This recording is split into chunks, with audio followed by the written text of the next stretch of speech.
Our session is about to begin in 10 minutes. Please get comfy in your couches as we get ready for an afternoon of learning and insights from the industry's leading experts. We would like to thank our official partners for making this event initiative possible. E-learning partner, OLearn, Geyser Maklang, Analytics, Data, Advertising, Esquire Financing, Fueling Dreams, Hey Maya, Angkas, PMCM Events Management, Tony Bilaro, the total host.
Hi, good afternoon, ladies and gentlemen. My name is Mai Sandico, and I am joined today by my good looking co host, Tony Bilaro. We will be your moderator for Zomato Philippines' first ever digital event. Hi, Tony. Good afternoon. Hey, good afternoon, Miss Mice, and you look stunning as well. Happy ECQ, as they say. Thank And of you. course, before we start the program or the program, we would also like to encourage all our viewers to post about the event using our official hashtag. So please take note of this one. It's hashtag ZomatoPH, hashtag QuaranTeamPH, hashtag QuaranTeam2020, and hashtag ZomaTalks. All right. And to officially kick off this digital session, here to give us an introduction is Mr. Chris Evans, the business head for Zomato Philippines. Hi, Chris. Good afternoon, Mice and Tony. How are you? Thank you for that. And Good good afternoon. afternoon to everyone watching, owners, operators, marketing professionals, and decision makers from the F&B industry. We're glad to have you here today. We hope that you are all safe and well. The past 7 or 8 weeks have been nothing but challenging and surprising to the world. I'm sure you've all heard it before, but certainly unprecedented times. That has been something that has been a global thing, not just here in the Philippines. Almost every industry and business coming up with various alternatives to survive during these seemingly economic blows. We are one of those as well, and I think particularly the F&B industry and travel industries have been some of the hardest hit. With that in mind, Zomato Philippines decided to come together and are very proud to present this 3-day digital event with you all. QuaranTeam, supporting the food industry in a time of crisis. We'll be tackling various ways to keep the business afloat during the COVID pandemic. I know there's been many sort of webinars where restaurateurs have had an opportunity to discuss, and we've been avid participants and viewers of such webinars. What we wanted to do is actually bring some experts together from various industries to create this 3-day event. Today we'll be talking restaurant branding. On Wednesday we'll be talking financials, and then moving into technology of a post-COVID era on Friday. Today, we're excited to have Amor McClang and Brad Geyser of Geyser McClang and Jason Cruz of ADA Asia, who will come on board and give us some insights into how you can brand your restaurant, not just during this time, but more importantly, into the future. Why are we doing this? I guess Zomato creates a cutting-edge technology to connect restaurant businesses and customers in a way that aims to revolutionize the restaurant industry. Given the drastic adjustments, our aim is to have a huge knowledge sharing base of businesses within the F&B industry to move forward in the midst of this challenging situation. So that's all for me. Sit back, relax, and enjoy learning from the experts, and let's discover these new insights together and recover together. Being a Star Wars buff that I am, I have to say, may the 4th be with you. Thank you. All right, and may the 4th be with you as well. Chris, thank you so much for that amazing insights. Now, we all know that the past weeks have been nothing but challenging and surprising to the world. Almost every industry and business are coming up with alternatives to survive this seemingly economic blow. While Zomato is one of those, part of their mission is still to serve or to be of service to the restaurateurs. And with that said, ladies and gentlemen, we welcome everyone to day 1 of QuaranTeam, supporting the food industry in the time of crisis. Our topic for today is branding. Yes, Tony, a very good topic indeed. But before I call our speaker, we'd like to greet some of our participants already who already logged in very, very early, Yes. quite early. So I'd like to say hi to Renato Echivare, and good afternoon to Chad Villarmino and Maria Isabel Bungamong. Please let us know where you're watching from, and if you have any questions for our speakers later, we'll be gladly to read all those questions and comments and insights as well. So hi April, Tolosa, hi Rainier, Cresta McCoy. There's a lot of viewers today. Tony, I believe we're almost 300 participants for this one. I know, and we are guys, even if we are doing this digitally, this is still interactive. So go ahead and you have the chat box. You can go ahead and interact with us. We do have our separate Q&A portion for our speakers. So just hold your horses, okay, and type in all your questions, and we will try our best to accommodate all your questions. Yes, reserve your questions and please write it on our comment box live. Are you ready, Tony? I'm going to call our first speaker. I am ready, Miss Mais. Okay, our first speaker is here to help you learn about consumer insighting. He is a director of new business development for ADA Asia's Philippine office, one of the leading voices on analytics, data, and how it impacts advertising in the Asia Pacific region. He specializes in business strategies and how brands can win on digital. And he also served with the country's largest creative marketing solutions agency, which is McCann World Group Philippines, as the head of digital strategy and lead for social marketing for Asia Pacific. His industry experience was honed through nearly 150 brand campaigns so far. He is a teacher at heart, and a recognized educator and among his peers, clients, and students alike. Please welcome Mr. Jason Cruz. Hi, Jason. Please come in. Hi guys, is Good my audio okay? afternoon. Yes, we can Hey, hear you. Are you ready? yeah, should I start sharing my screen? Yes, please. I know my timer's counting, so let's get this.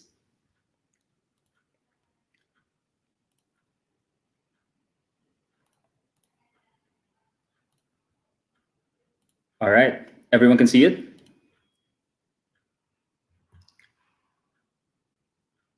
Is my screen being shared? We can see it. Go ahead, Jason. All right.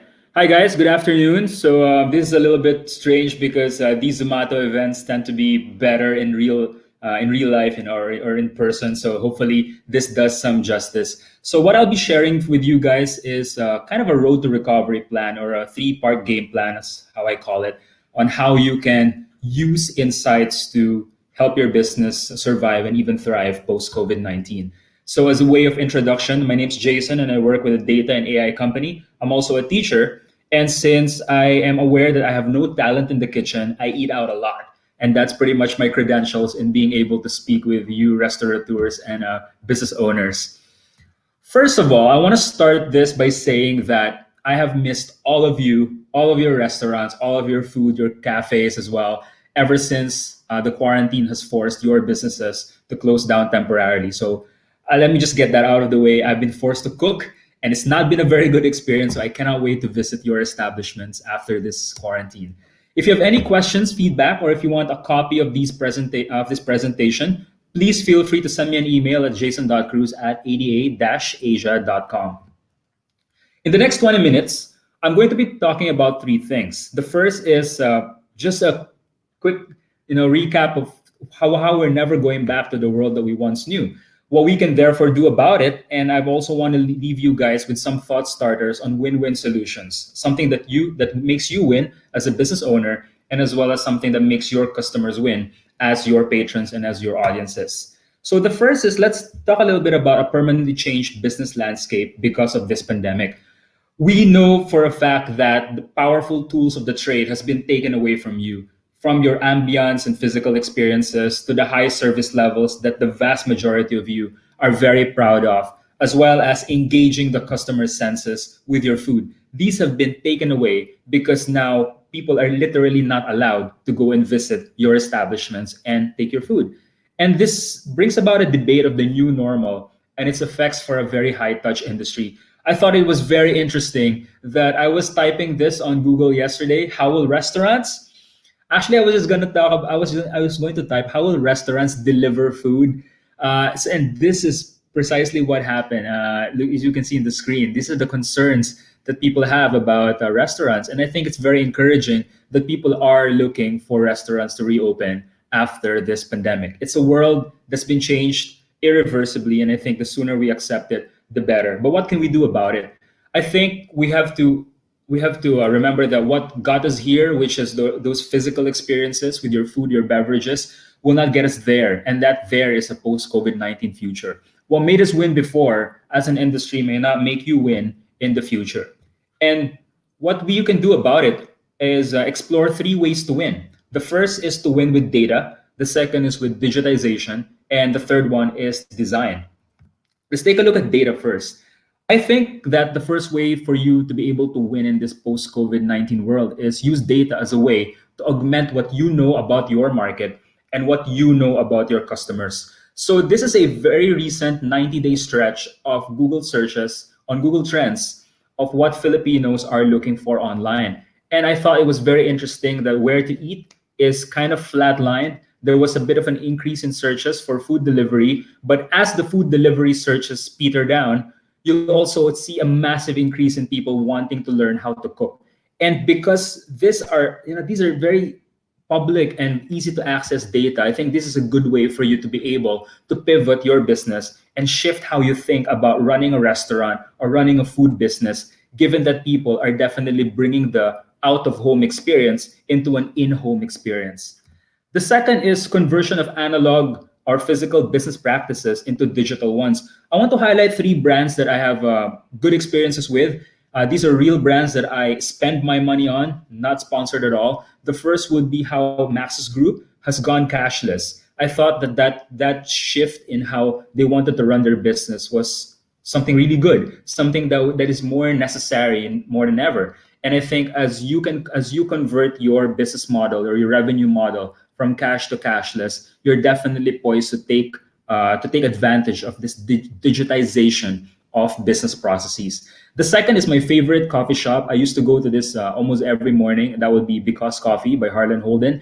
I thought that their physical ordering system, which is moved completely to an app-based one, was not only convenient, but it was, I would say, it had an eye in the future because it's low contact, it's low touch. You still get the same kind of coffee that you would have otherwise gotten. And I thought that they were a little bit ahead of the curve. And now what they've done is going to be a normal for us, where we are ordering our food, our beverages through an app system or a platform rather than going to the store and physically placing an order.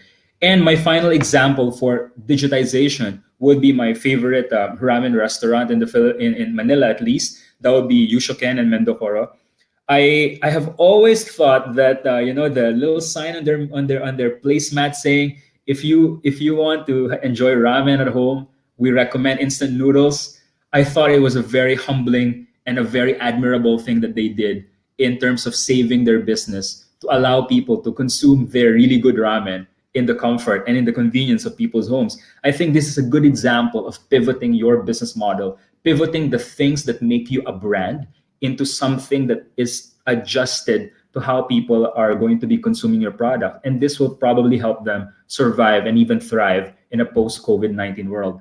And the third way to win would be to design around three key areas, which I call reactive, proactive, and status quo customer experiences. What do I mean by proactive experiences? These are actions from people that they do proactively to ensure that their wants, their needs, and desires can be met. This is an example here is in my own village. There is a community market and pasabay programs. It's a proactive action from people to make sure that they can still get the food and beverages that they want at any time that they need it, or at least alleviate the challenges that they're facing in getting them. The second are reactive customer experiences. These are wants, needs, and desires that cause a reaction from customers. So, for example, once the quarantine announcements are made, there are instances of hoarding of kitchen supplies as well as kitchen ingredients. For a long time, I couldn't get eggs. I think the first month of the quarantine, I couldn't even buy eggs anywhere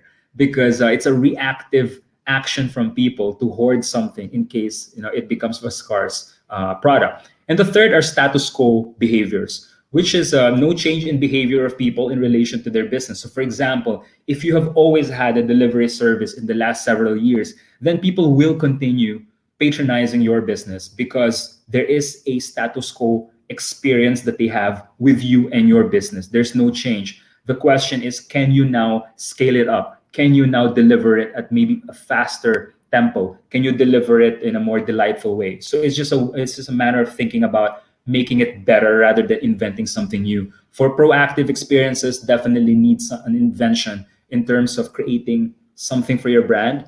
And for reactive, what Yushoken did, they reacted to the world that's happening around them, and they responded, I thought, in a very admirable way. So, in a quick summary of the three ways that you can win in my limited time with you guys this afternoon, maybe it's time to use more data for the business. Two resources that I think are very useful for restaurant owners, absolutely free for use, would be Google Trends. It's a good way to see the pulse of conversations happening around certain topics, and Facebook Business Insights. If you have a Facebook page, you definitely know what I'm talking about. The second point would be to move what's possible to digital solutions. I think I was asked 2 weeks ago during another session like this, how would you encourage people to move to digital given this pandemic? And I'm thinking, first, it's 2020. I think digitization of processes is normal. I think it is the present. It's not even the future. I think it's the present. So I think the sooner that we embrace digitization of processes and business solutions, the better in the long term. And finally, to make the customer win so that you can win, making them win by adjusting our brand expectations, and what we can deliver as a restaurant or as a cafe or as a food provider even to people adjust to what they are reacting to or what they're being proactive to. Because if you can make them win, you definitely win as well, because you move your inventory and you get to sell your product as well. So I have three thought starters for you guys as takeaways, just maybe ways that you can move on after today's session right off the bat. The first would be I think I need you to ask your team internally when you have a meeting after this call, have you built yourself a quarantine persona? What's a quarantine persona? I think a good way to define this would be new markets. Your quarantine persona would be an undiscovered or an unusual customer profile. And these are people that might find your products or services valuable and necessary during these new times. We all have our target consumer audience. I think we call it the bullseye target audience, right, in marketing lingo. But maybe it's time for us to look beyond that and look at new personas, new audiences to cater to. For example, these are some of the research that we had in our company of quarantine personas, of how people are behaving during the last 2 months. When the obvious ones are easy, right? People are taking care of their health a bit more. People are becoming more active for society. But I thought something that was a little bit more unusual would be sad and confused. People who are not entertaining themselves anymore because of all the uncertainties. What if you could be a brand that can address health concerns of people? The whole gung ho factor of fighting for society and fighting for those in need, and finally being a beacon of hope for people who might be like myself. I live by myself, no idea how to prepare my food. Could you be a brand? Could you be a restaurant that becomes like a beacon of hope for those people? The second thought starter would be to ask yourselves as well, have you future proofed your staff? I understand that during these times some of you might be forced to cut down your staff numbers. You might have to lean out your teams, but I think there is hope for a lot of your teammates. What if you could reskill your companies, your restaurants to survive? This is not necessarily a brand insights suggestion, but it's definitely something that will help build your brand as something that's ready for the future. If you're serious about retaining and retraining your people, you want to help them adapt and adopt to the digitization of the industry. Maybe 5 skill sets that you can focus on would be making your team comfortable with cashless, concentrating a little bit more effort on digital customer service. Third is to think about revamping your whole distribution model. The fourth would be to move as many of your analog processes into digital ones. And finally, maybe it's time to invest in a little bit more content in a few more platforms so that you are always top of mind whenever people are thinking about food, when thinking about food preparation, or maybe even exploring options on what to suggest to their friends. Third and final thought starter would be to think about experiences that your audiences could want. I think from an insights perspective, this could be good questions to ask as you revamp your business model or your restaurant's theme or concept in the next few months. For reactive behaviors, people are scared and uncertain. Will you be a brand that is a source of calm, stability, and reassurance during these trying times? And if you can, you're definitely addressing how people are reacting to these uncertain times. Are you going to be addressing the proactive crowd? People are figuring out how to adjust to in-home experiences. And will you be a brand that resists this? Or will you be a brand that can guide them and remain meaningful for them as they look for new sources of food, beverage, and whatnot? And finally, for status quo audiences, people are going to be looking for ways to have their favorite food and drinks at home. Will you be both an educational and entertaining information source? I'm not saying, put out your recipes out there in public, but what if you can make it a little bit easier for people to replicate it using your ingredients? Maybe, right? So these are just thought starters. I would love to have a deeper chat with all of you guys in a different event or maybe in a different forum. But with that, thank you. I wish you all the best. I love your industry. You guys have been feeding me ever since I moved out 12 years ago. And if you'd like a copy of this presentation, please feel free to send me an email at jason.cruz@adaasia.com. And my final message to all of you guys in the industry, laban lang. Thank you. Thank you so much, Jason. Laban lang. I like that. I really like that. So, Tony, I think your mic is on mute. Okay. Jason, so I'd like to ask a few questions. Siguro, we received some questions already. We have, by the way, 369 viewers at the moment, and we have a lot of Yes. comments. Hi there. There are people watching from Nueva Vizcaya, Yeah, from I'm Yeah, reading the comments Tagaytay, now. It's Tarlac, amazing. Ilocos. It's amazing. Ilocos. You're everywhere. Laguna, Taytay, Rizal, Cavite, and a lot more. So, Tony, so what can you say about the talk? Ako, ang struck talaga sa akin is, have you built your quarantine persona? So, Well, actually, I the really same like is that. nice. Those thought starters, and of course, the ways or three ways how to win this battle. Those are the things that our restaurateurs really need right now. Yes, because restaurant business is one of the hardest hits of coronavirus, so itong crisis natin. No? Sir Jason, can you share the status of the restaurant business right now? What can you say about it after May 15?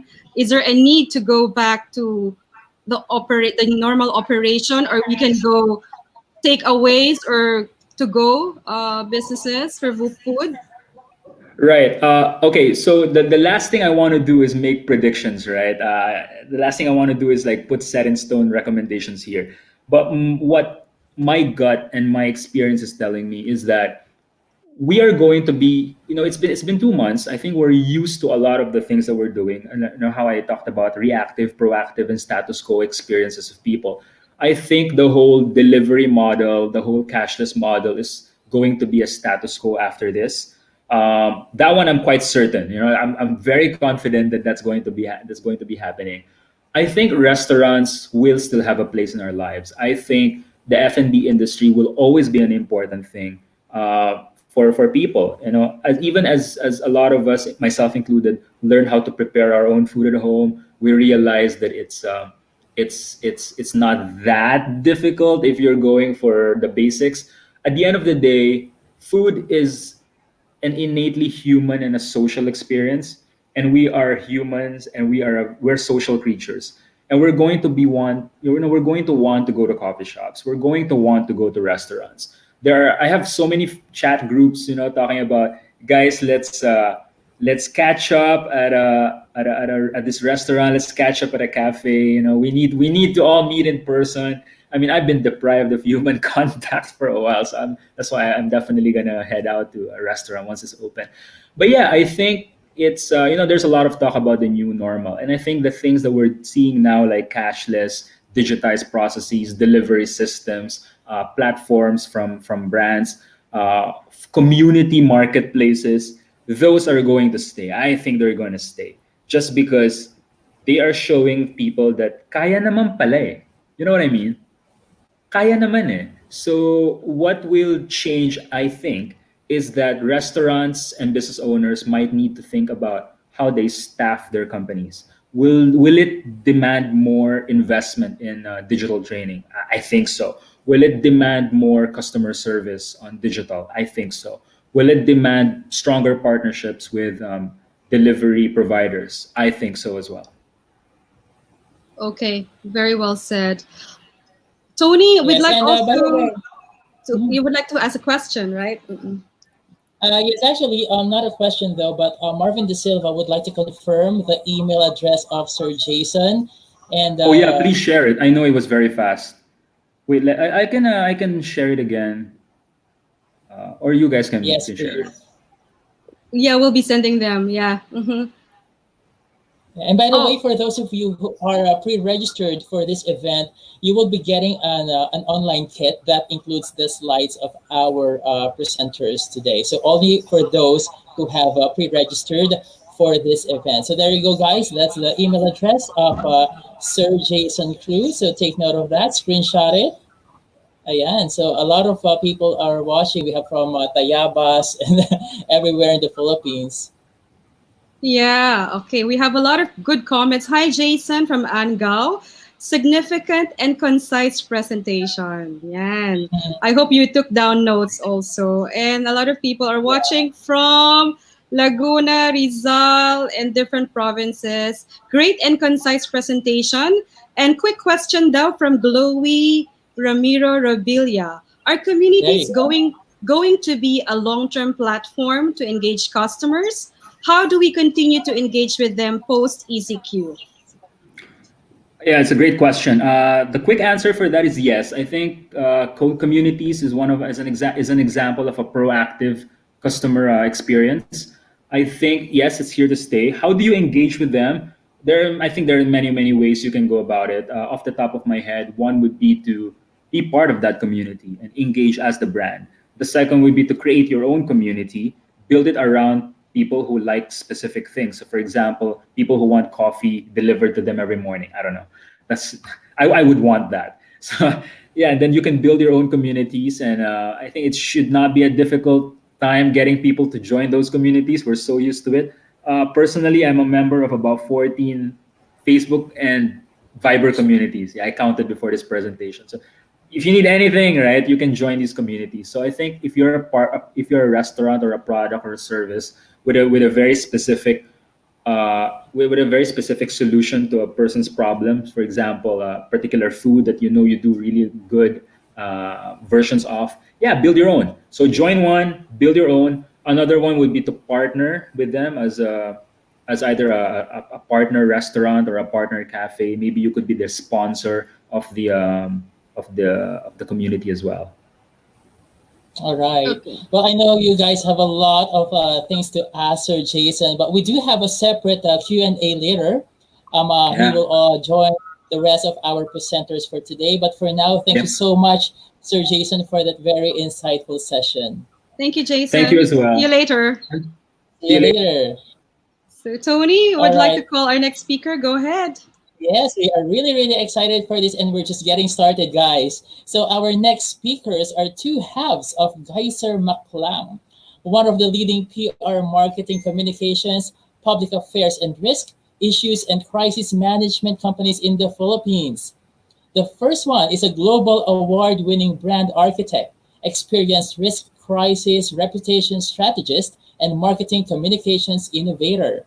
She is the first communication professional in the country and ever to be accomplished in both marketing and crisis management. She is also a public relations forerunner in the sphere of digital transformation, blockchain, cryptocurrency, and other emerging technologies. Also, the next one is an award-winning communication strategist and crisis manager, plus a certified enterprise risk manager, working in the large brands in the Philippines for 20 years. He has handled more than 50 high-profile crisis cases from private to public sectors. With this, he has also handled hundreds of brands for reputation, transformation, and enhancement. He is the founder and president of Geyser Maklang Marketing Communications. Friends, here to tackle content creation, Ms. Amor Maklang and Mr. Brad Geyser.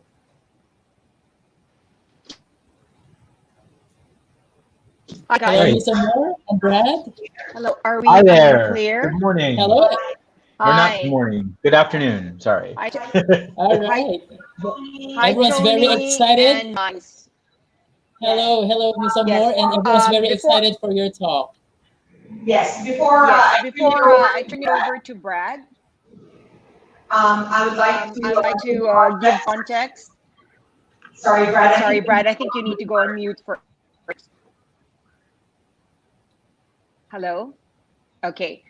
Before I turn it over to Brad, I think I would like to provide context as to how our full presentation is going to go about this afternoon. I'll start off a bit with some notes on what we're currently going through. Then Brad will serve you what we term as our 9-course tasting menu. Yes, because at the core of Geyser Maklang, we really started with food brands, and food is going to be with us for a long time. It's our only outlet to travel and experience outside of our apartment, right? And then after that, we did a small research with everyone in Zomato. Thank you for all your responses. And what we'll do is we'll answer all of them. We'll try to answer most of them in the context of how we can use the current challenges you sent over as a differentiator for marketing. Okay, so Brad, why don't you start first? Okay, thanks, Amor. Could we start the presentation? Great. So we decided to stick with our food theme. As Amor mentioned, we are raging foodies. Um, so what everybody wants to know in the industry is what's on the menu post ECQ. And so we consider this an opportunity guide for the food service. Now, what you should understand about us is that we're not like what you would call your typical marketing practitioner.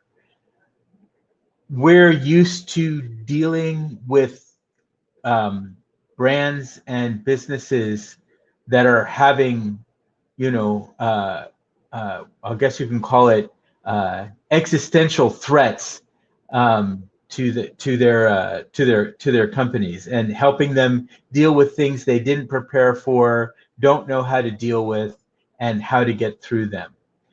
So this is our nine-course tasting menu. I think it got a little cut off.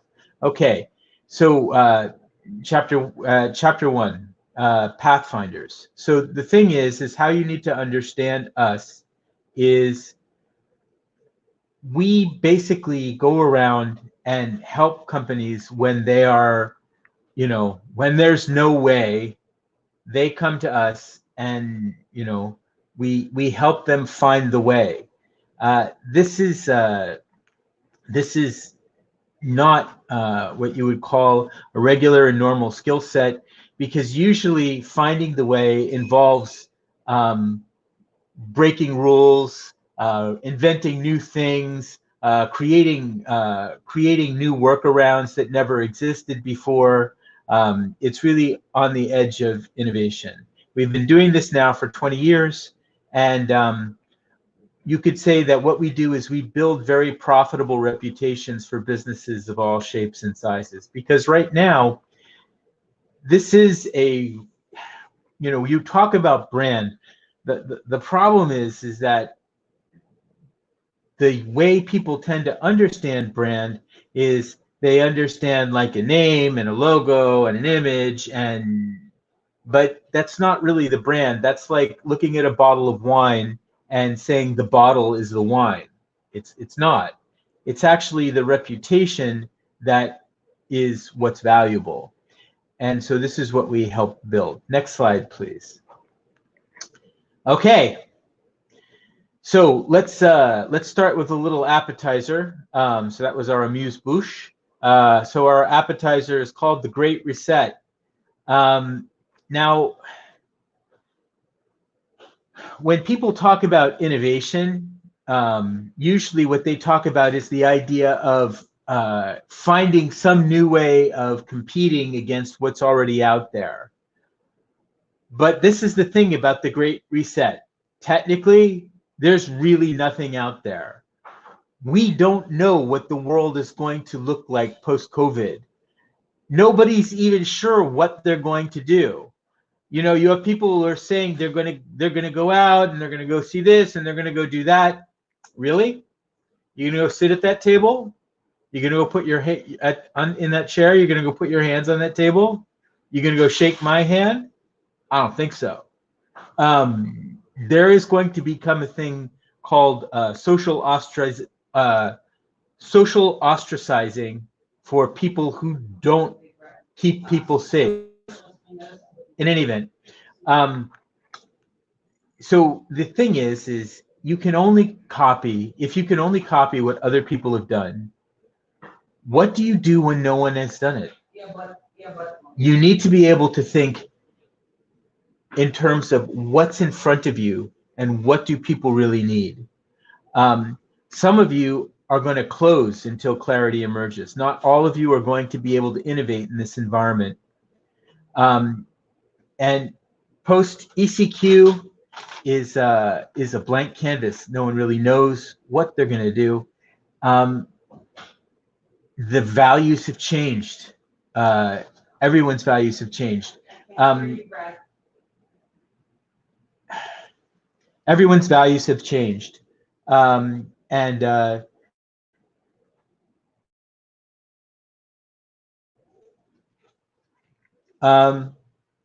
some of you will have vanishingly rare opportunity to recreate the industry from the ground up with early adopters and other innovators.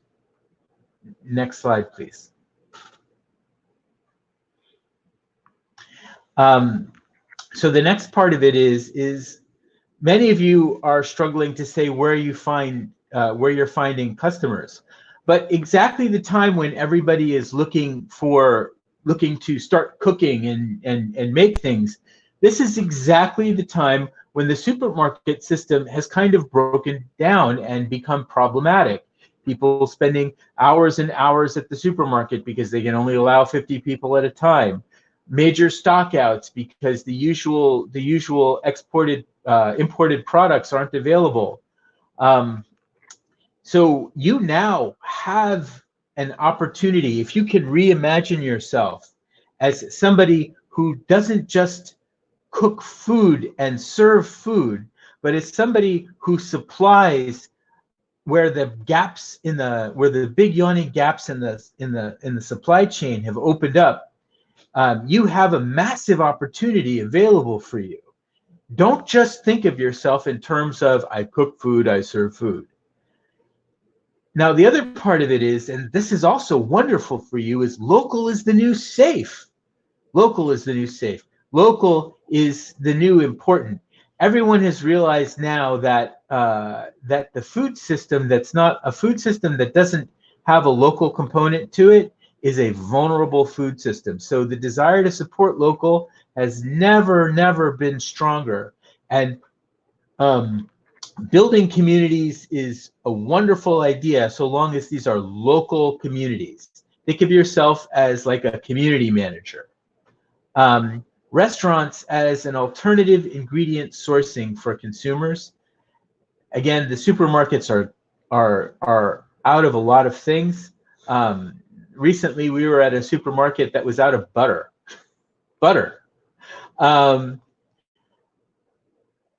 You can use your powers of sourcing that you use to stock your restaurants as a service for consumers that they will pay premium for, because we miss our ingredients. The other part of it is the fair validation for farmers. I will say one thing. Many of you for restaurants have not done part of your job. Part of your job as a restaurateur is to validate the agriculture system of the Philippines. French chefs are wonderful, but they stand on the shoulders of French agriculture. It's important for you to build each other up. And as you can see, when the people who grow our food are challenged, you will be challenged. Delivery skills have also leveled up. Now there is the delivery experience. There is the unboxing experience. Things that gadgets and technology have long ago learned and embraced. These are the things that you need to embrace too. Urban gardening. The longer the lockdown stays in place, and we don't know if there's going to be another one, urban gardening is becoming more and more of an important option. So the idea that all you are is we cook food and serve food, maybe you help people grow food too. Now, this seemed like a weird and radical and out of your model type of thinking. Yes, this is the point. You do need to be out of your model. You need to start thinking about new models. The other part of it is collaboration.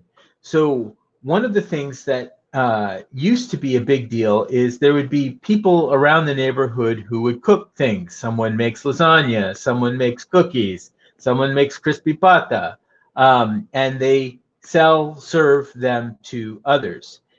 you should be collaborating with those types of village cooks and enhancing your own menu with their products and them enhancing their menus with yours to create a more cohesive local ecosystem. We need a lot more cooperation than we do competition. Next slide, please.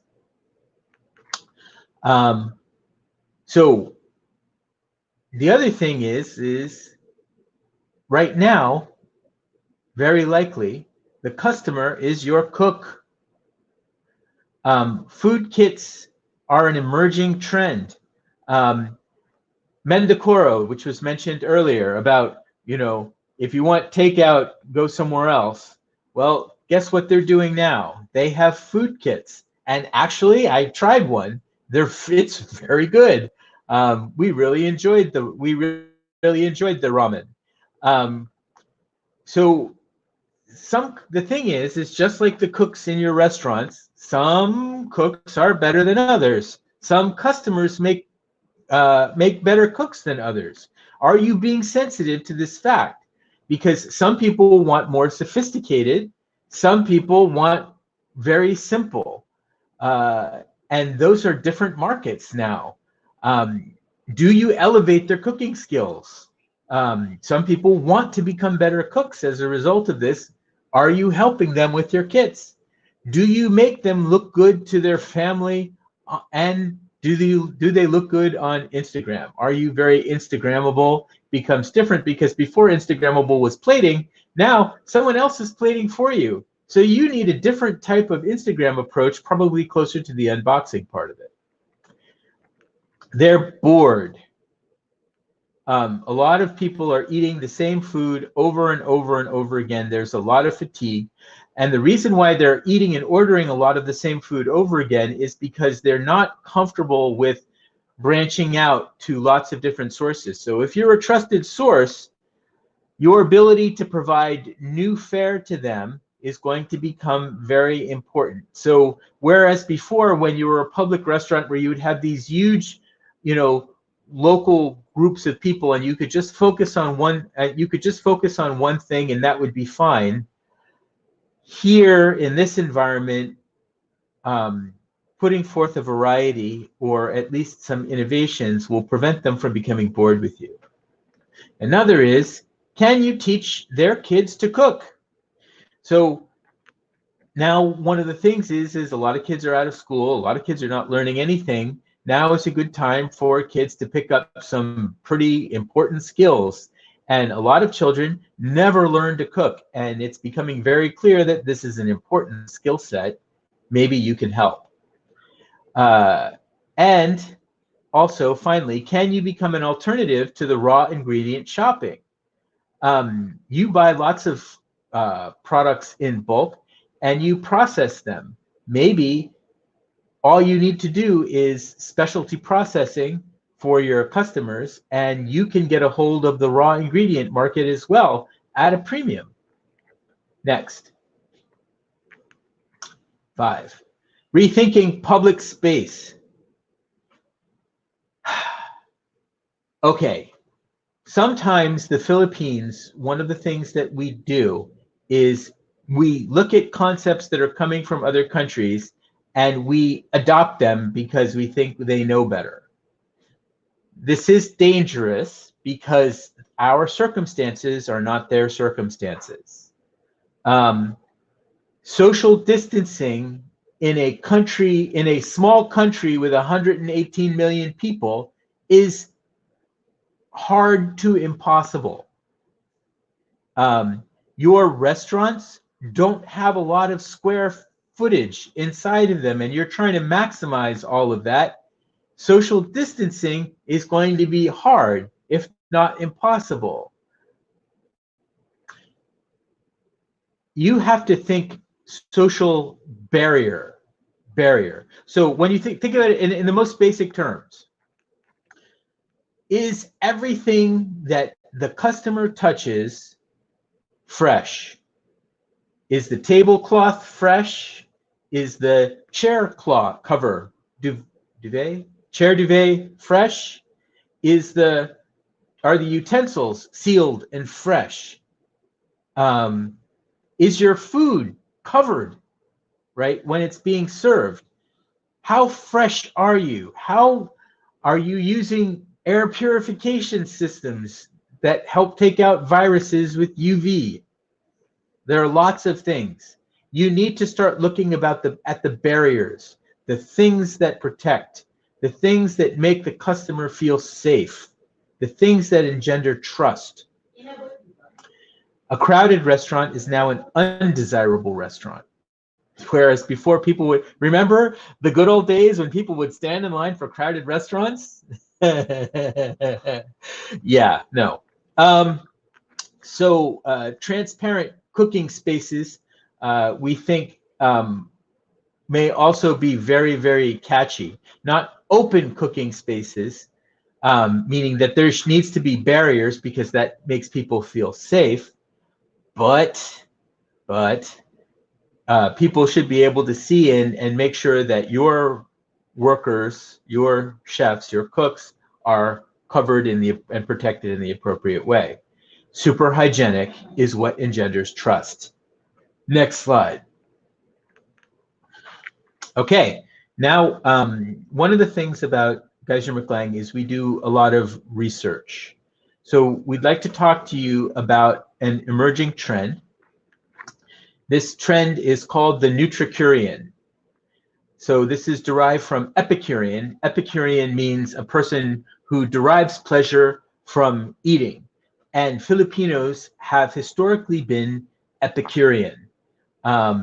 We don't, as a rule, tend to look at food as an active delivery system for nutrition. We tend to look at it as an active delivery system for pleasure. And this is the vast majority of Filipinos. But we have noticed that Filipinos that get a health scare sometimes shift, they flip to this idea of a person who derives emotional pleasure from eating healthy, nutritionally potent foods. They've had a health awakening. They tend to follow a guru or a coach. They tend to do a lot of research, so they like information. It's often combined with fitness lifestyles. But one of the things that you should note that's the difference between them and others are delicious is the secondary consideration to the nutritional value. They actually have a preference for food remedies. So they like things that actually, help you when you're feeling down. Especially when it comes to dealing with immune systems, superfoods, antioxidants, organics. These are the new buzzwords. And this is going to become important because everybody has just had a health scare and everybody is concerned about their immune system. Okay. Next slide, please.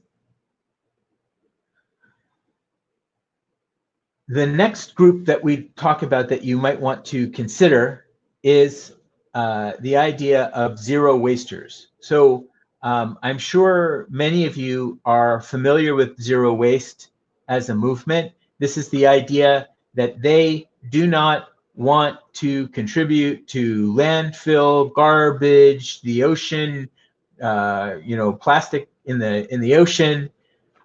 This is a rapidly growing movement, and the ECQ has very much frustrated their lifestyle choice because in the ECQ right now, the way everything is set up, it's next to impossible for you to be zero waste.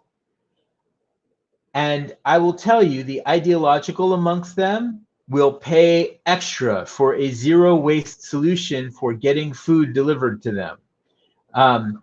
This will give you quite a competitive edge in delivery. There are thousands and thousands of these people, and they also tend to be very influential inside of their families trying to move things forward. They are looking for no plastics and no landfill options. Going after this particular group gives you a tremendous leg up over the others when you can say you're zero waste. Don't greenwash though. Don't say zero waste unless you are zero waste, because it will have exactly the opposite effect. Next slide, please. Okay, This is a discussion about bridging the trust chasm. Uh, um, One thing that I would like to do is I would like to turn this over to Amor, because this is really her area of expertise. So I'd like to, at this particular point, bring Amor back in to talk about bridging this chasm of trust that you need to jump over if you're going to win. Hi, guys. Hi. All right.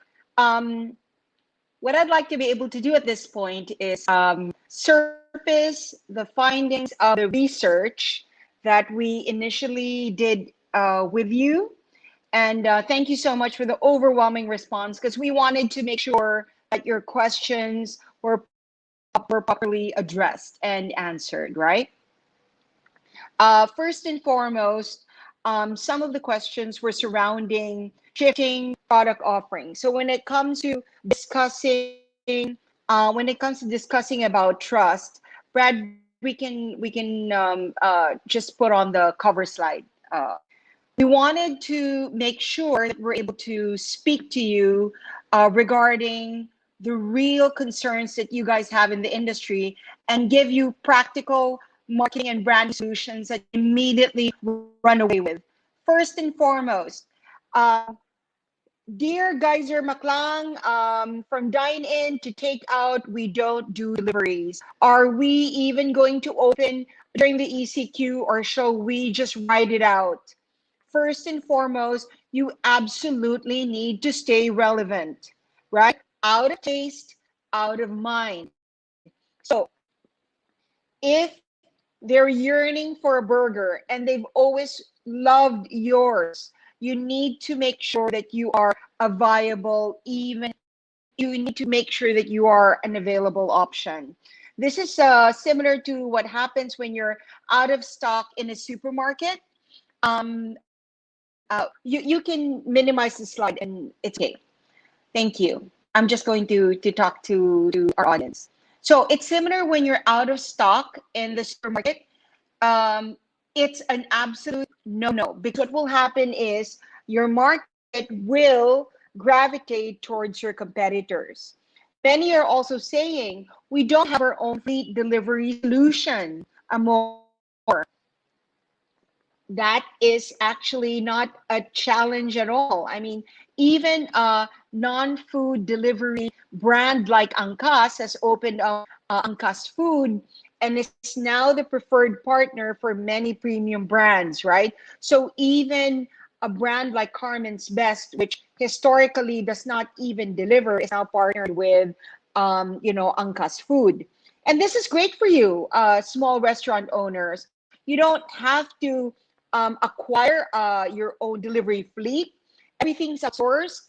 It's you don't have to do any type of maintenance. You provide revenue and help out the livelihood of many delivery people. This is a win for you. So if you're not yet delivering and you're just focused on pickup, you can change that and increase your sales.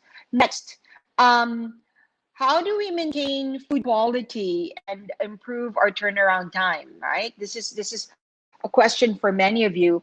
One of my favorite pasta brands, the of the Margarita Forest Group, Chibo, and also Amano, they used to have a rule which is no delivery, and that was same as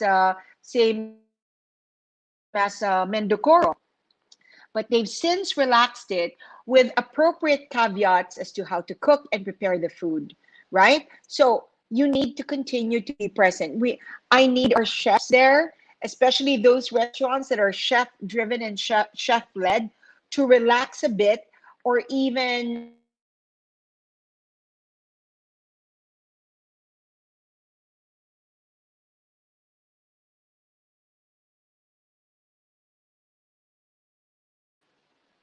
okay, great. Next, buffet. We are a buffet brand and a shared brand, and it's no longer allowed. Maybe not buffets the way, say, Vikings is done or Kamayan is done. But you could do DIY hot pots and DIY fondues, fondue parties. So I'm talking about shared food experiences, right? So you can use it as a way to prepare the food as a community, as a family, and in the process, enhance the experience at home. So it might not be, it could be all you can eat tempura, right? Tokyo Tempura is now offering their all you can eat tempura at home. I mean, a great innovation. Also, Amor, Geyser Maklang, we only do fresh or grilled food and it's not meant for delivery. Our friend Kian Kazemi of Persia Grill has done a great workaround here, which is, all their fresh kebabs and their kobides can now be prepared at home. So it's ready to cook, ready to grill, ready to fry. You just have to be very explicit with the cooking instructions. Now, I know that certain areas are under alcohol lockdown. So, what we want to be able to suggest for beverages, instead of via tinge, is you can do beverage subscriptions. So, for example, prepay instead of selling it by bottle, you could do it and sell it as a 3 month, 6 month subscription. Pay in bulk, buy via cases, and present it and package it like a beverage subscription. Now, the second bucket of concerns sent to us was about limited accessibility. Guys, it I live in Makati and I work in Makati. My dining and food choices used to be very limited to a BGC in Makati, and now I'm enjoying and experiencing restaurant and food options in San Juan or even as far as Quezon City. Uh, the limited area coverage is no longer an issue. Yesterday, I sent a fresh bagnet pack from Quezon City to Las Piñas, right? To Las Piñas. And this is shout out to Manong Bagnet, who only used to sell every Saturday in the Salcedo market. And now we can have really a bagnet better than the restaurant, I have to say, any day of the week. And their customer service is just amazing. Shout out to Shua out there. Now, how about limited food availability and challenge with raw ingredients, Amor? Our recommendation here via marketing is just focus. If you used to have a 15 or 30-point menu and now you're limited to just focus on your specialty, like say burgers, a great case in point is this a cute burger joint that I just recently met through ECQ called Hack and Stack. And they have a really extensive diner menu, but now they're focusing on DIY hot dog and burger kits. And it's really the bomb. It's super good. So they've been forced to focus and just push out their great products, which is the burger and the hot dogs. So if you can't sell everything, that's fine. Just focus on what you do extremely well. Now, how about if we operate in malls, schools, hotels, and bars? Demand for your food is not going to go away. That's the good news. But I really seriously doubt it if the demand to eat in your original venues will still be there. Even with the lifting of the lockdown, I really doubt that people will have the appetite to go out publicly anytime soon. But what's important is you continue to nurture the craving and the demand for your food. Because, at the end of the day, the only way we can travel outside of these four walls of our apartment is through food. For example, whenever I feel like I want a little piece of the Mediterranean, the Levant region, or Israel, I order falafel yo. So special shout out to the Mans of Falafel Yo, which I think inarguably is one of the best falafel in town. And they're authentic. They sell a very authentic experience. They talk about, tahini and amba and sumac, things that you can only get to experience if you really have traveled in the region. So you are now the replacement to National Geographic. Your Instagram pages should be talking about the region and how to enjoy traveling through your taste buds, no? Not just about the food. But how about limited hours? Actually, the ECQ has afforded you more flexible hours. One of my favorite burger places is Nokal, right? So the brands that I'm mentioning here, none of them are, these are all brands I patronize and I personally can vouch for. NoCal used to only be open from 6 p.m. onwards. Now I can get a burger at 10:30 a.m. Now I don't know how healthy that is, but then I am not a nutricurian like Brad said. I'm more of an epicurean. Now, what if we're located in a place where some instances of COVID have been detected? The real underlying anxiety of most clients is the safety of your food. And whether or not you're HACCP certified, being COVID safe is now the new branding. Um, what I'd like you to be able to do, and this is an advantage, especially for the bigger chains out there, is to really harp on how well you prepare and how clean your food preparation systems are.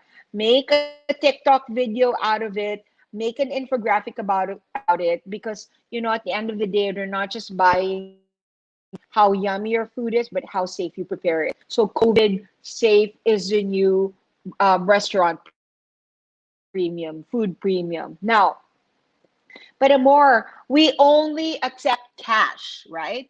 We only accept cash. We don't do online payments. Guys, you don't have to, well, I can devote a totally different talk on e-commerce and electronic payments and online payments, being a big advocate of fintech in the country. But you don't need anything too high tech to go online, right? I now have a personal relationship and have the bank account numbers of many of my favorite restaurants, because with the advent of online banking, you can access and transform your business into a brick and click, a partial brick and click, right? I know it's not yet e-commerce or 24/7. You still require some kind of human interface, and that's okay. But at least if you can solve the payment solution by signing up for an online account like Union Bank or Maybank or even a simple GCash, it's going to solve a lot of problems. Now, um, a few final points about building customer interest. If you are a chef-led restaurant, there has never been a better time to engage your customers.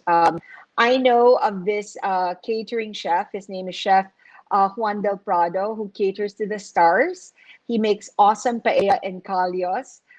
He's never had to do home deliveries, but he is now. He's doing videos and he's making himself very accessible. Chef Jordine Navarra, special shout out to the Toyo people. Imagine the top restaurant in the Philippines, according to the Mille Guide, in one of the top 50 in Asia. They're serving their tocino muffins and also the pancit. And who do you get to chat with at the end of the Instagram line and the WhatsApp line? It's Chef Jordi Navarra himself, right? So if you're the type who easily gets starstruck with chefs, right? They're much bigger stars for me than actual celebrities are. Now is really the time for you to engage your community, talk to your community, create videos, and respond with your market. Now, senior, my market are primarily senior citizens or the older generation. What do we do, guys, or Maklang? focus on the simpler solutions like Instagram and Facebook specifically, because that's more demographic, age and demographic wise.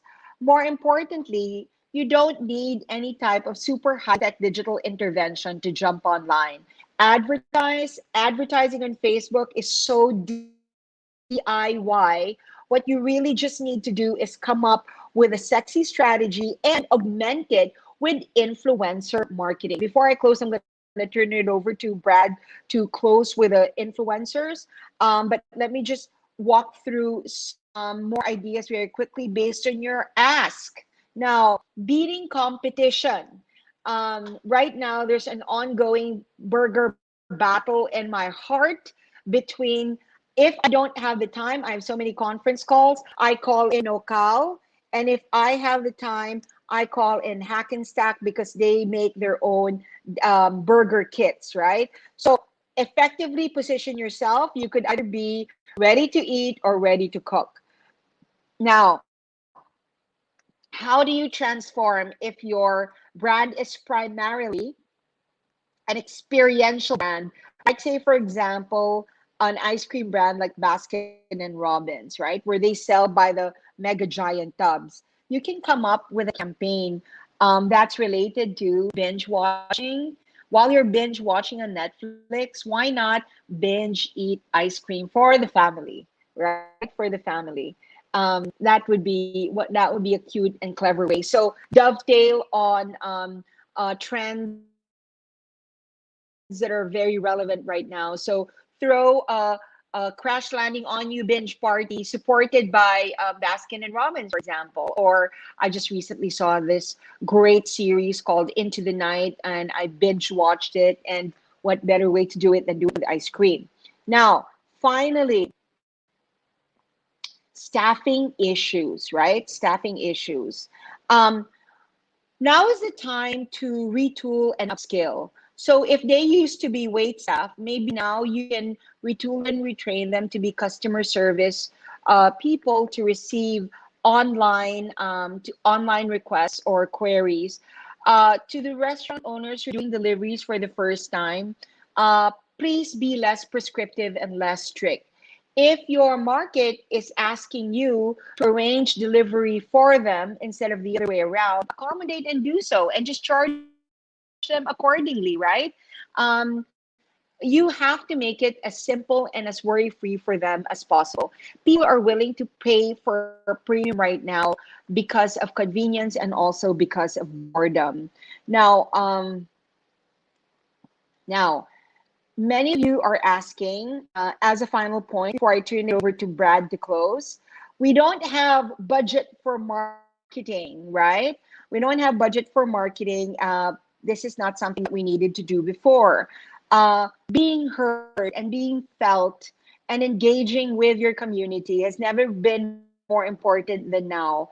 Like I said, especially if you need to close certain branches and streamline your operations, you need to be able to positively convey and engage with your clientele. Remember, guys, in China, and I'm not talking about during the time of COVID, but this is a good 12, 24 months ago. Uh, Primarily, understand that most of the food service in China is actually delivery, and they're doing a lot of cloud kitchen. So this is going to be the future, right? And in a very low trust environment where you are being introduced perhaps for the first time to your market because of COVID, now is really the time to be present, to be heard, and to be more available. So those are your questions, Zomato community. We're very happy to be of service. I'll turn it over to Brad to close the Advisor Maklang segment. Thank you so much and stay well. Brad?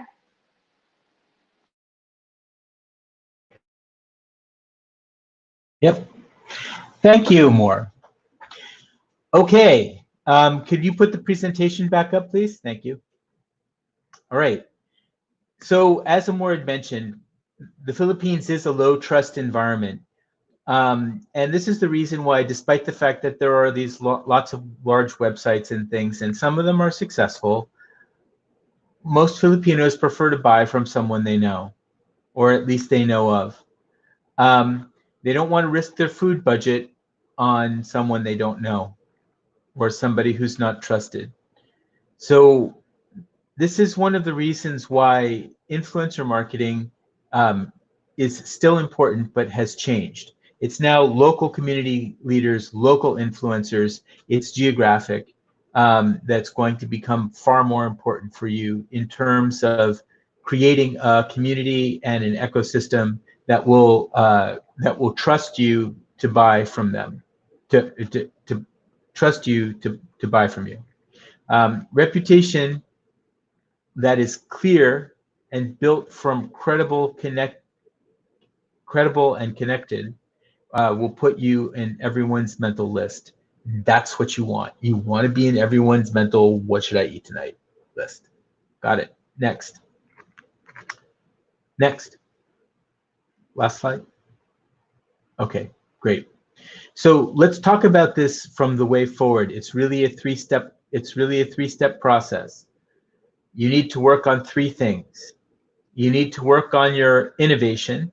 That's how you're going to respond, the niches that you're going to be targeting. You need to focus on your reputation.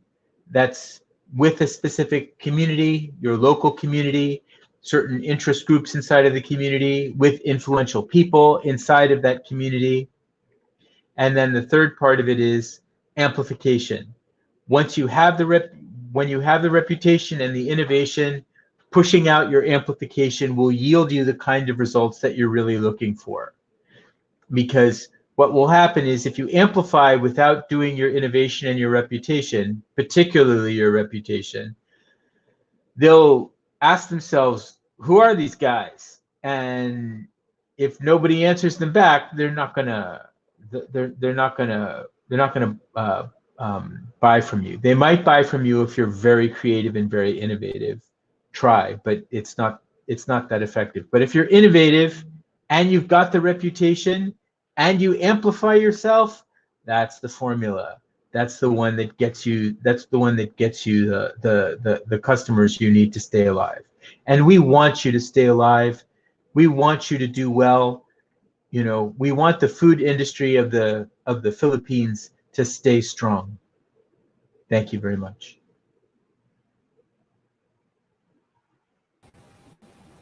Thank you very much. Thank you very much. That was very, very insightful, Wow. very practical, very powerful. Thank you so much, Sir Brad Geisler and Miss Amor Maklang. I took down notes. I have a lot of notes, Miss Amor. Me Thank too. I you. have got notes here.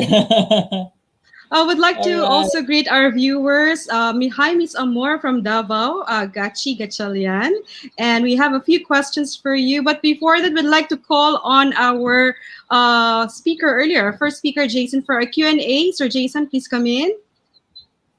Hey guys. Do we still have Sir Jason? Yep. So I didn't expect us to go a little bit over time, so I want to apologize. I have to jump to another call. I have a meeting with my team. Here's what I'm gonna do because I've always loved the Zomato community. What I've done is I've set up a Zoom call. I blocked off my own time today at 6 p.m. to 7 p.m. only for the participants of this call. I will send you guys the Zoom link for a Q&A. I really have to run. I am so sorry. Thank you guys for inviting me. I'll Thank make you, sure that Jason. Thank you one so hour, much. my 1 hour is blocked off later for anybody in this call who wants to have a Q&A. Stay safe. I gotta go. Sorry, guys. All right, bye. Thank you, All Dennis right. Jason.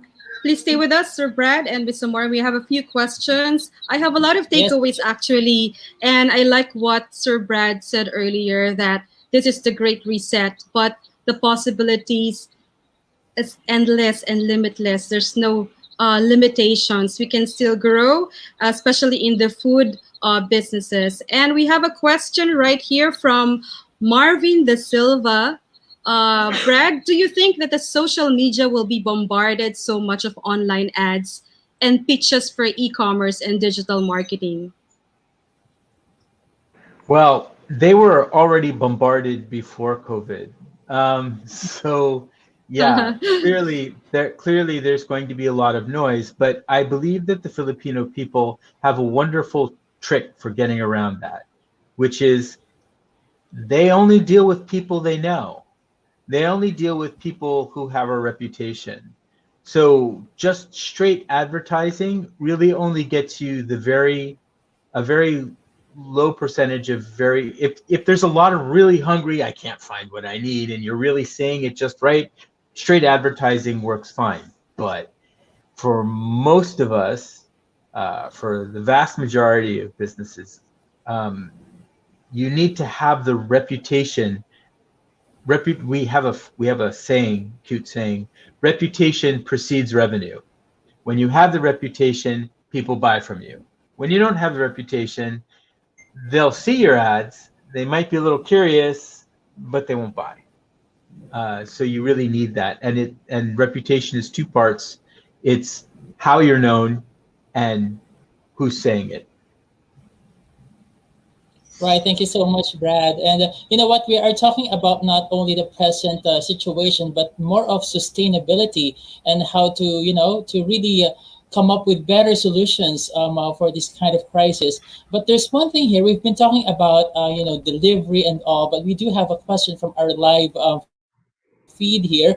Delivery is efficient and quick now because of ECQ, but post ECQ, there may be traffic challenges again affecting food and quality safety. So how can we somehow address that one?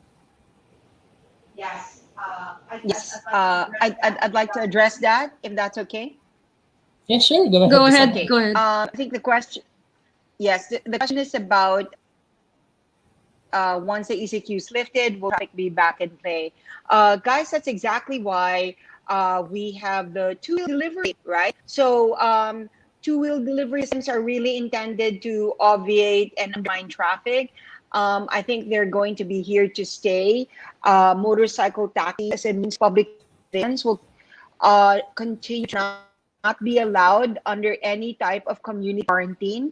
And therefore, more and more of them are discovering the joys of online delivery and food delivery. So, guys, if you don't have a delivery strategy yet, I suggest you do. It comes at absolutely cost you. And you can actually get married to one or two or three. Grab Lalamoo or Angkas or even Mr. Speedy. Now, I just want to answer very quickly what I couldn't hear so clearly about with everyone now advertising online. Well, there will be a lot of noise. Absolutely.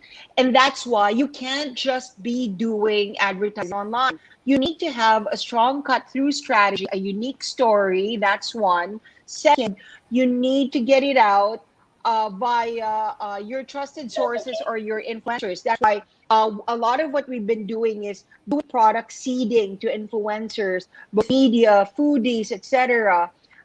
So these are your trusted conduit, so to speak. We see them out, and then you just push with additional online advertising. But online advertising unto itself will not be sufficient. You're absolutely right regarding that. I hope that answers the question. Thank you, Miss Moore. We have another question. How to stand out against social media clutter? Because there's a lot of people pitching on social media, and this is also about brand visibility. So, how do we stand out against the social media clutter? Okay, I'd like to start with this one. So the first part of it is focus. So remember before that I was speaking about two emerging groups that that we've been seeing that are just starting to gain a foothold inside of the Philippines, like the zero wasters and the Nutricurians. Well, I can't speak for the Nutricurians, but the zero wasters, they have their own sites. They have group sites that have thousands and thousands of members. Rather than just bombarding in what you'd call the general population types of types of social media, where you're hitting a vanishingly small group of people who care about you, why don't you simply look for groups of people that are, well, more geographically close to you? Because a lot of the solutions that are out there, like they're far away. And then the other parts of it are, there are those that are much more interested in what it is that you're doing specifically. And that's how you need to start, targeting.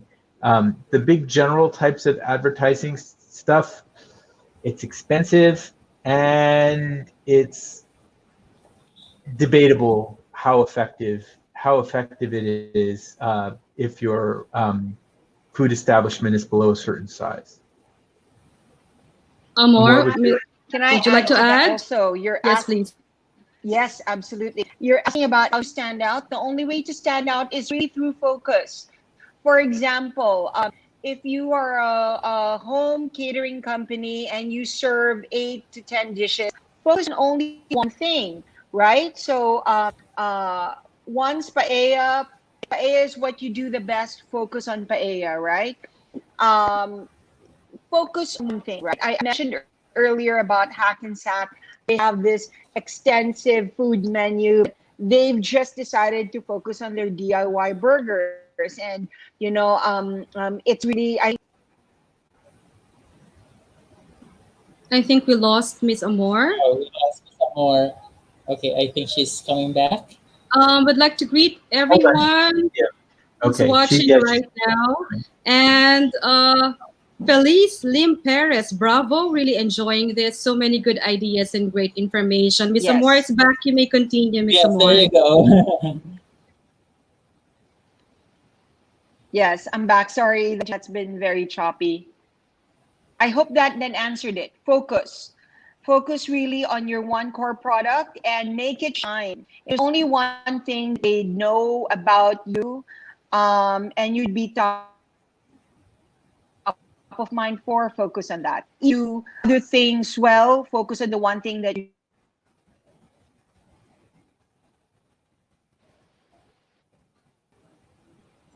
Okay. Tony, do you Okay. have any? We can entertain 2 more questions. I think we're running out of Yes. time, Yes, but but would be there's happy to one. hear from you. Yes, go ahead. All right. So this is from one of our registrants. If the target market is a senior citizen or the older generation as the primary target who's not tech savvy, how can we handle those kinds of market? I think I may have answered that that earlier. earlier, which is Your toolkit keep simple. your toolkit simple. Meaning Focus on just Brad, can you mute, please? If you could just only focus on channels that are accessible to them, for example, Facebook. Focus on channels that are comfortable to them, like Facebook or Instagram. And if they're not on either market, Okay. what was the other question? Sorry. Oh, the not so tech savvy senior citizens. How can they enjoy the online food? Use the The phone. food. Yeah. Use The old school phone. Yes, definitely. Yes. It's very simple. And hey, look, if you're willing to go through the effort of using the SMS and an actual voice call, I'm sure you'll become very popular with that segment of the population. You're going to have to be very patient. You're going to have to be very diligent, and you're going to have to take very careful notes of what they want. But it's going to be one of these areas where I imagine they're going to have a very small circle of trust. And if you're inside of that circle of trust, chances are you'll be a regular customer. They'll be a regular customer for you.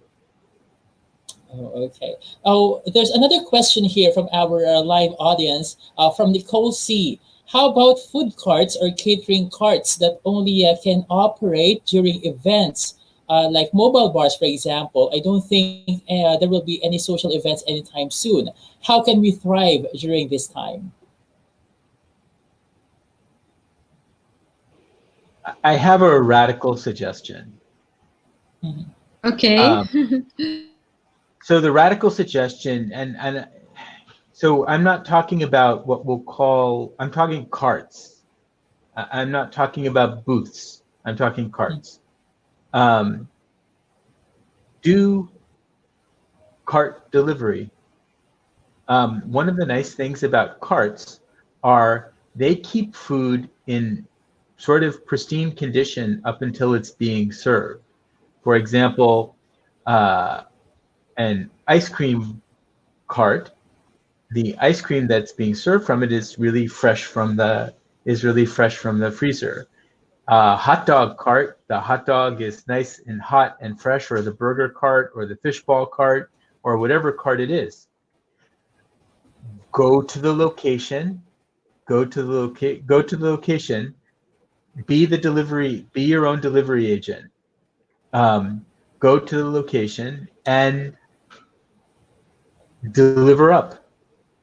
Deliver up. The fact that you have social media, if you have social media, you're just as logistically enabled as everybody else, and all you have to do is start creating multiple customers in single geographies. So when you go to a particular apartment building or housing complex, you have more than one customer at a time, and you can actually even ask your customers to help you do that.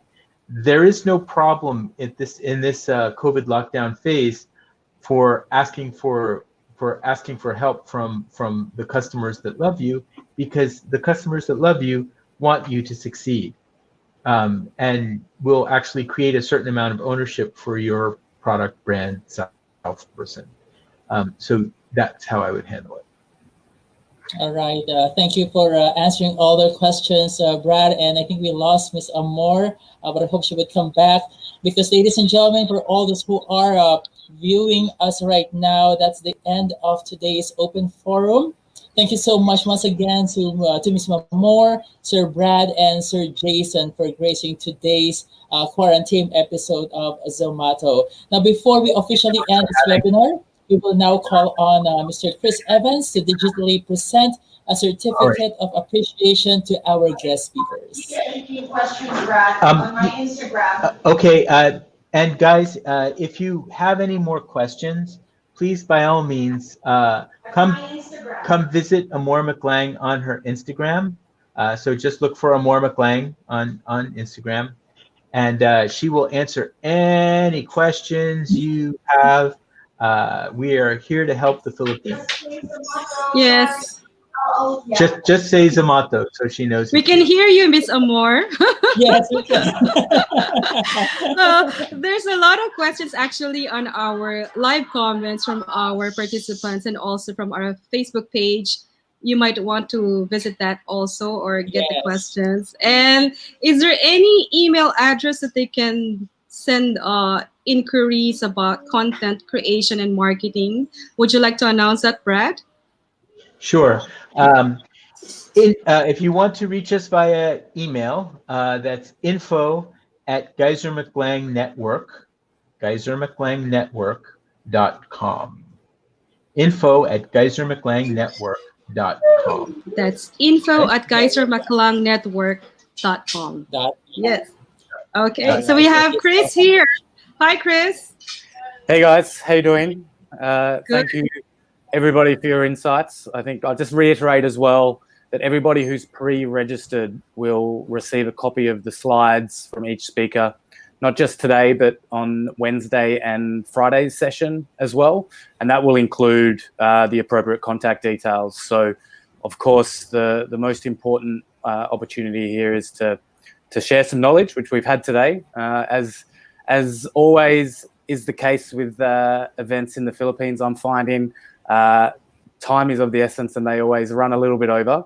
So a shame that we didn't get back to Jason, but again, very kind of him to offer a Q&A session as well. So everybody on this call will be sure to get that link when appropriate. So from my perspective, I do want to say on behalf of Zomato, again, thank you to Amor, Brad and Jason for imparting valuable insights and inspiration on the topic of restaurant branding for today's session.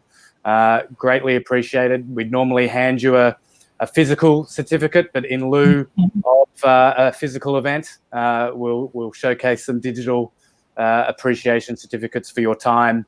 It's much, much appreciated. We're also very grateful to our amazing moderators who will be with us all week, Mai Sandico and Tony Bellaro, for joining us and sharing your talents with us today. Always fun, the first one, with any technical difficulties, but it was relatively smooth. So we appreciate and look forward to spending a couple more opportunities this week.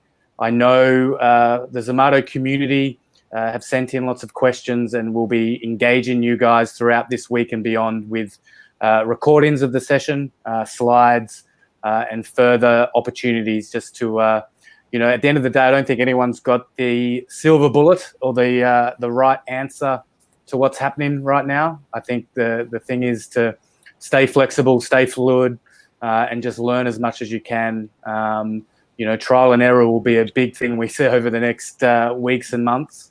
And the key is just to keep engaging and be ready for when restaurants can operate in some form again. Again, we don't know what that looks like and when that will happen. But in the meantime, utilizing some of Brad, Amor's and Jason's advice in relation to staying visible and communicating and trying the different things that you can do right now, I think is the best policy. So I look forward to seeing everybody later in the week. You might want to miss Friday's session because I think I actually have to speak for a little bit longer than I've had to today. So if you're going to miss any session, Friday's session is the one to miss. Just joking. Yeah. Thanks Looking again, forward Mike. to that, Chris. Yeah. Appreciate your time. And thank you for the appreciation. Me Thank you and so Tony are very, very happy that we're part of your first digital event. And we know that restaurant is one of the hardest hit for COVID-19. And thank you for taking the initiative to come up with this kind of webinars. And thank you for giving us the insights, allowing us to listen to the best of the best, Amor, Maklang, Brad Geisler, and of course, Jason Cruz. Right, Tony? Yes, and we have a lot of positive responses on our live comments, in Zomato page and in Olearn, and there's a lot more to expect within the week. So sabi nga ni Sir Jason, laban lang, and of course, kakapit lang din tayo. And stay fluid and stay focused, according to Chris. And stay fashionable, Yes. also. And according to Ms. Amor, and according to Ms. Amor, now is the time to be present and relevant. Diba? I have a lot of takeaways, Tony. No, I hope nakapag-take down notes ka rin. I really love listening to this powerful guest, and this is the Great Reset. It's a great reset, but this is an opportunity for us to, find and discover our hidden talents. I'm going to be a chef na ba or a baker soon? A baker, yeah, me too. And you know what? During this quarantine, they say that food is the most essential part. The most essential, good that we have that we need. But this time, having this webinar, we saw the other side of the food industry, and a lot of people are definitely interested, especially in this line of business. Yeah, and have you diba kanina pinshare ni Brad Geisler, Epicurean word. That's deriving pleasure from eating. That's what we're doing right now during ECQ, and we hope also all the restaurants and the food business has learned a lot from today's session, and I do hope that we get to see you at sana umikli na ang ating ECQ. And well, Tony, we have to end our session. That concludes our day one. hashtag QuaranTeam, supporting the food industry in the time of crisis. And we hope you had a lot of takeaway from today's webinar. We thank our official partner, of course, e-learning partner OLearn, Geyser McClung, ADA Analytics Data Advertising, Esquire Financing, Fueling Dreams, Paymaya, Angkas, PMCM Events Management. Of course, Tony, thank you very much for joining me, and all our viewers via OLearn and Zomato Facebook for joining us today. And everyone, please tune in again with us on Wednesday, May 6th. Our guest speaker is Mr. Rajan Uttamchandani, the CEO of Esquire Financial, to talk about financing your restaurant during this trying time. So I believe everybody would be really, really interested about this. So don't forget to follow Zomato on their Facebook page and on Instagram for more details. That's it, Tony. This is my Sandico. Yeah. And again, this is Tony Bilaro. Everyone, maraming salamat po. Thank you. Have a good day and stay safe. Stay safe. Bye. Bye.